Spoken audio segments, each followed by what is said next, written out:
আসসালামু আলাইকুম রহমতুল্লাহি ওবারাকাতুহু। সম্মানিত দিনী ভাই ও বোনেরা, আমরা প্রত্যেকেই জানি যে ইসমে আজমের আমল করে মহান আল্লাহর কাছে কোনো কিছু চাওয়া হলে আল্লাহ তাআলা সেই চাওয়াকে অবশ্যই পূরণ করে থাকেন। আল্লাহ তাআলা বান্দাকে কখনোই খালি হাতে ফিরিয়ে দেন না। এ বিষয়টি আমরা প্রত্যেকেই কম বেশি জানি, কিন্তু আমরা অনেকেই জানি না যে ইসমে আজমটা কী। আবার অনেকেই জানি ইসমে আজম, কিন্তু আমরা সঠিক নিয়ম জানি না যে কিভাবে এই আমলটি করিতে হয়, কখন আমলটি করতে হয়। সম্মানিত দিনী ভাই ও বোনেরা, শুরু থেকে শেষ পর্যন্ত সুন্দরভাবে আমি আপনাদেরকে বুঝিয়ে বলার চেষ্টা করব। ইনশাআল্লাহ প্রত্যেকেই ধৈর্য সহকারে ভিডিওটি দেখার চেষ্টা করবেন। বিশেষ করে যারা অভাব অনটন বিপদ আপদ বালা মুসিবতের মধ্যে আছেন, আপনারা প্রত্যেকেই ভিডিওটি অত্যন্ত ধৈর্য সহকারে দেখার চেষ্টা করবেন। আমলগুলো শিক্ষা করে আমলগুলো করবেন ইনশাআল্লাহ। অবশ্যই আল্লাহ তাআলা এই ছোট্ট আমলের উসিলায় আপনারা জিন্দেগির সমস্ত গুনাহ খাতাকে মাফ করে দিয়ে আপনাকে মাসুম বানিয়ে দিবেন, এবং আপনার যত হাজত রয়েছে আল্লাহ পাক রব্বুল ইজ্জত আল জালাল প্রত্যেকটি হাজতকে তার গায়েবী খাজানা থেকে পূরণ করে দিবেন ইনশাআল্লাহ। সম্মানিত দিনী ভাই ও বোনেরা, প্রত্যেকেই ধৈর্য সহকারে ভিডিওটি দেখার চেষ্টা করুন। আমরা প্রথমেই জানব যে ইসমে আজম কি। ইসমে আজম হলো মহান আল্লাহর এক বিশেষ নাম, যেই নামের আমল করে আল্লাহর কাছে দোয়া করলে আল্লাহ তা কখনোই ফিরিয়ে দেন না। অবশ্যই সেই দোয়াকে কবুল করেন, বান্দার সকল হাজতকে পূরণ করে থাকেন, বান্দার গুনাহকে মোচন করে থাকেন, বান্দাকে শান্তি দান করে থাকেন। এমন একটি নাম হলো ইসমে আজম। এই ছোট্ট ইসমে আজমের আমল সঠিক নিয়মে করতে হবে, কিভাবে কখন করতে হবে সকল বিষয় আমি আপনাদেরকে বুঝিয়ে বলবো। তার আগে এই নামের কিছু বিষয় আমি আপনাদেরকে বলবো। ইসমে আজম এমন একটি নাম যা পবিত্র কোরআনুল কারীমের মধ্যে মাত্র একবার ব্যবহার করা হয়েছে।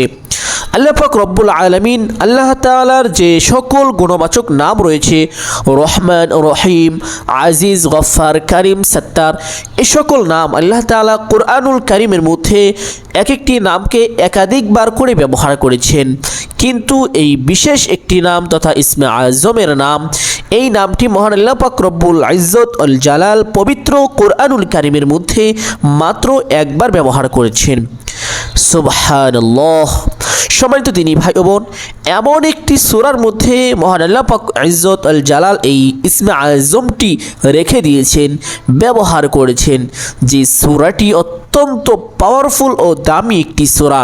পবিত্র কোরআনুল কারীমের মধ্যে যতগুলো সূরা রয়েছে, 114খানা সূরা রয়েছে।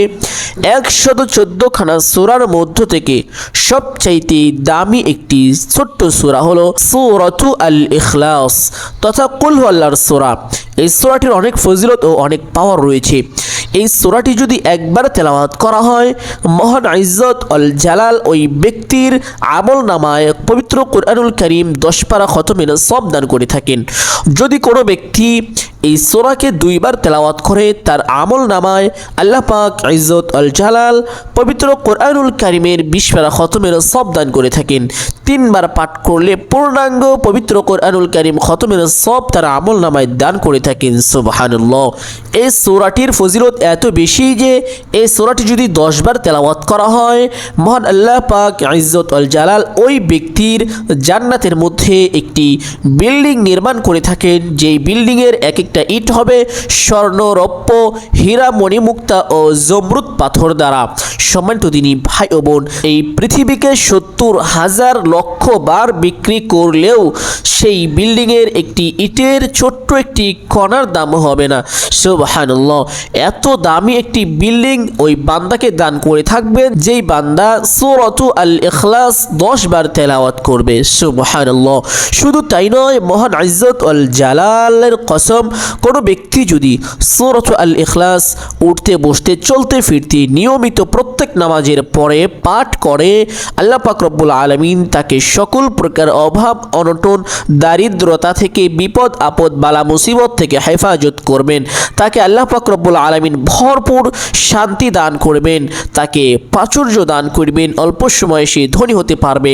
কামাই রুজিতে আল্লাহ পাক ইজ্জত আল জালাল প্রচুর পরিমাণ বরকত দান করিবেন। সম্মানিত দিনী ভাই ও বোন, এই দামি একটি সূরার মধ্যেই ইসমে আজম আল্লাহ পাক ইজ্জতুল জালাল রেখে দিয়েছেন। আমরা এখন জানবো এবং এই ছোট্ট সূরাটি একবার তেলাওয়াত করব, প্রত্যেকেই শুনবেন, অতঃপর এই সূরার মধ্যে সেই রেখে দেওয়া শক্তিশালী ও পাওয়ারফুল নামটি আমি আপনাদেরকে বুঝিয়ে দেওয়ার চেষ্টা করব। সম্মানিত দিনী ভাই ও বোন, প্রত্যেকেই ধৈর্য ধরে শুনুন। বিসমিল্লাহির রহমানির রহিম। কুল হুয়াল্লাহু আহাদ আল্লাহুস সামাদ লাম ইয়ালিদ ওয়া লাম ইউলাদ ওয়া লাম ইয়াকুল লাহু কুফুয়ান আহাদ। এই ছোট্ট সূরাটি তেলাওয়াত করলাম। এই ছোট্ট সূরার দ্বিতীয় নাম্বার আয়াতের মধ্যেই আল্লাহ পাকের সেই বিশেষ নামটি রয়েছে, আর সেই নামটি হলো সমাদ, আল্লাহুস সামাদ। এখানে দুইটি ইসমে আজম রয়েছে, একটি হলো আল্লাহ আর একটি সমাদ। এই দুইটি নাম একত্রিত করে কোনো মুমিন মুমিনাত, কোনো বান্দা যদি পাঠ করিতে পারে, গভীর রজনীতে 2 রাকাত তাহাজ্জুদের নামাজ আদায় করে 100 বার আল্লাহুস সামাদ আল্লাহুস সামাদ আল্লাহুস সামাদ আল্লাহুস সামাদ সুবহানাল্লাহ, আল্লাহ পাকের এই বিশেষ দুইটি নাম জপতে পারে 100 বার, অতবার আল্লাহর কাছে দোয়া করতে পারে। বান্দার দোয়া করতে দেরি, আল্লাহ পাকের দোয়া কবুল করতে 1 সেকেন্ডও দেরি হবে না ইনশাআল্লাহ। সম্মানিত দিনী ভাই ও বোন, আপনি যদি লক্ষ কোটি কোটি টাকা ঋণগ্রস্ত হয়ে থাকেন, পাহাড় সম পরিমাণ সম্পদের ঋণ আপনার মাথায় নিয়েও যদি এই আমলটি করেন, আল্লাহ আপনার ঋণকে অতি দ্রুত পরিশোধ করার তৌফিক দিবেন। শুধু তাই নয়, আল্লাহ আপনার সমস্ত ঋণ পরিশোধ করার পাশাপাশি আপনাকে প্রাচুর্য দান করবেন, আপনাকে ধনী বানিয়ে দিবেন ইনশাআল্লাহ। আপনি যা চাইবেন আল্লাহ পাক আপনাকে তাই দান করবেন। এই ছোট্ট দুইটি নামের জিকির করার পরে যদি প্রার্থনা করতে পারেন। সম্মানিত দিনী ভাই বোন, প্রথমে তাহাজ্জুদের 2 রাকাত সালাত আদায় করতে হবে, কেননা তাহাজ্জুদের নামাজ দোয়া কবুলের জন্য অত্যন্ত কার্যকরী ও পাওয়ারফুল একটি ইবাদত। তাহাজ্জুদের নামাজ আদায় করার পরে আল্লাহ পাকের বিশেষ দুইটি নাম তথা ইসমে আজমের তেলাওয়াত যদি আপনারা করতে পারেন, আল্লাহ পাক অবশ্যই আপনার দোয়াকে কবুল করবেন। আপনি না চাইতেই আপনার সমস্ত হাজত আল্লাহ তাআলা গায়েব থেকে পূরণ করে দিবেন ইনশাআল্লাহ। সম্মানিত দিনী ভাই ও বোন, আমরা এখন জানলাম ইসমে আজম কি ছিল এবং ইসমে আজমের বিষয় পরিপূর্ণভাবে আমরা জানলাম। সম্মানিত দিনী ভাই ও বোন, এখন আমরা জানবো ইসমে আজম আমলের সঠিক পদ্ধতি, কোন নিয়মে কোন পদ্ধতিতে কখন কোন সময় ইসমে আজম পাঠ করিলে আল্লাহ পাক ইজ্জতুল জালাল সঙ্গে সঙ্গে বান্দার হাজত পূরণ করে থাকেন। সম্মানিত দিনী ভাই ও বোনেরা, তাহাজ্জুদের 2 রাকাত নামাজ আদায় করে অতঃপর ইসমে আজমের আমলটি করবেন। তাহাজ্জুদের নামাজ কিভাবে আদায় করবেন, তাহাজ্জুদের পরে ইসমে আজমটি কিভাবে পড়বেন, সকল কিছু বিষয় আমি আপনাদেরকে বুঝিয়ে বলার চেষ্টা করব ইনশাআল্লাহ। প্রত্যেকেই ধৈর্য ধরে শুনবেন। প্রথমে তাহাজ্জুদের 2 রাকাত নামাজ আদায় করবেন, সহিশুদ্ধ করে আদায় করার চেষ্টা করবেন। পরিপূর্ণ সহিশুদ্ধ করে তাহাজ্জুদের নামাজ আদায় করে সেই স্থানেই বসবেন। বসে প্রথমে ছোট্ট একটি দুরূদ পাঠ করিবেন 41 বার। আল্লাহুম্মা সাল্লি ওয়া সাল্লিম ওয়া বারিক আলা সাইয়্যিদিনা মুহাম্মদ সাল্লাল্লাহু আলাইহি ওয়াসাল্লাম। আল্লাহুম্মা সাল্লি ওয়া সাল্লিম ওয়া বারিক আলা সাইয়্যিদিনা মুহাম্মদ সাল্লাল্লাহু আলাইহি ওয়াসাল্লাম। আল্লাহুম্মা সাল্লি ওয়া সাল্লিম ওয়া বারিক আলা সাইয়্যিদিনা মুহাম্মদ সাল্লাল্লাহু আলাইহি ওয়াসাল্লাম। আল্লাহুম্মা সাল্লি ওয়া সাল্লিম ওয়া বারিক আলা সাইয়্যিদিনা মুহাম্মদ সাল্লাল্লাহু আলাইহি ওয়াসাল্লাম। আল্লাহুম্মা সাল্লি ওয়া সাল্লিম ওয়া বারিক আলা সাইয়্যিদিনা মুহাম্মদ সাল্লাল্লাহু আলাইহি ওয়াসাল্লাম। এই ছোট্ট দরুদ আপনারা 41 বার পাঠ করিবেন। অতঃপর আল্লাহ পাক রব্বুল আলামিনের বিশেষ দুইটি নাম তথা ইসমে আজম আল্লাহুস সামাদ, এই ছোট্ট দুইটি নাম একত্রিত করে আপনারা একসাথে 100 বার পাঠ করিবেন এভাবে, আল্লাহুস সামাদ আল্লাহুস সামাদ আল্লাহুস সামাদ আল্লাহুস সামাদ। 100 বার পাঠ করা শেষ হলে আবার দুরূদ পাঠ করিবেন, আল্লাহুম্মা সাল্লি ওয়া সাল্লিম ওয়া বারিক আলা সাইয়্যিদিনা মুহাম্মদ। আবার 41 বার এই ছোট্ট দুরূদটি পাঠ করিবেন। পাঠ করা শেষ হলে আপনারা দাঁড়িয়ে যাবেন, দাঁড়িয়ে একটি সেজদা দিবেন। সেজদার মধ্যে দোয়া করতে হবে। আল্লাহ পাক রব্বুল ইজ্জতুল জালালের কাছে আপনারা প্রার্থনা করবেন, ইয়া আল্লাহ ইয়া রহমান ইয়া রহিম ইয়া গফফার ইয়া করিম ইয়া সত্তার ইয়া আল্লাহুস সামাদ। আল্লাহ আমি তো গরিব, আমার ধন সম্পদ প্রয়োজন, আমাকে ধন সম্পদ দান করো। ইয়া আল্লাহ তুমি আমাকে পরিপূর্ণ মুত্তাকি হিসেবে কবুল করো। ইয়া আল্লাহ আমার হাজত তোমার গাইবী খাজানা থেকে পূরণ করো। এভাবে দোয়া করে আল্লাহ তাআলা অবশ্যই আপনার দোয়াকে কবুল করবেন।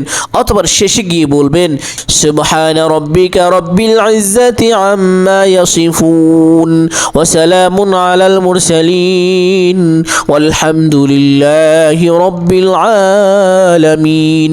দোয়া শেষ করে আবার আপনারা দুরূদ পাঠ করিবেন। 2 বার 3 বার 4 বার যা পারেন, কমপক্ষে একবার আপনারা ছোট্ট দুরূদটি পাঠ করবেন। আল্লাহুম্মা সাল্লি ওয়া সাল্লিম ওয়া বারিক আলা সাইয়্যিদিনা মুহাম্মদ। এভাবে যদি দোয়া করতে পারেন আল্লাহ পাক রব্বুল আলামিন অবশ্যই আপনার দোয়াকে কবুল করবেন, আপনার সমস্ত হাজতকে পূরণ করবেন ইনশাআল্লাহ। সম্মানিত দিনী ভাই ও বোনেরা, আমি আশা করছি আজকের ভিডিওটি প্রত্যেকটা মানুষের জন্য অত্যন্ত গুরুত্বপূর্ণ এবং ফজিলতপূর্ণ একটি দোয়া ও আমল। সম্মানিত দিনী ভাই ও বোনেরা, প্রত্যেকেই ভিডিওটি শেয়ার করে দিবেন সদকায়ে জারিয়ার উদ্দেশ্যে। আল্লাহ পাক রব্বুল আলামিন আপনাদের সকলকে তৌফিক দান করুন। ভিডিওটি ভালো লাগলে একটি লাইক করে দিন এবং আপনার সঠিক মতামতটি কমেন্ট করে জানিয়ে দিন। আর বিশেষ করে আপনারা যদি এই চ্যানেলের নতুন দর্শক হয়ে থাকেন তাহলে অবশ্যই চ্যানেলটি সাবস্ক্রাইব করে বেল আইকনটি বাজিয়ে আমাদের সাথে থাকবেন। ভালো থাকবেন। আল্লাহ তাআলার কাছে দোয়া করে আল্লাহ আপনাকে ভালো রাখুন, সুস্থ রাখুন। আমিন। আসসালামু আলাইকুম ওয়া রাহমাতুল্লাহি ওয়া বারাকাতুহু।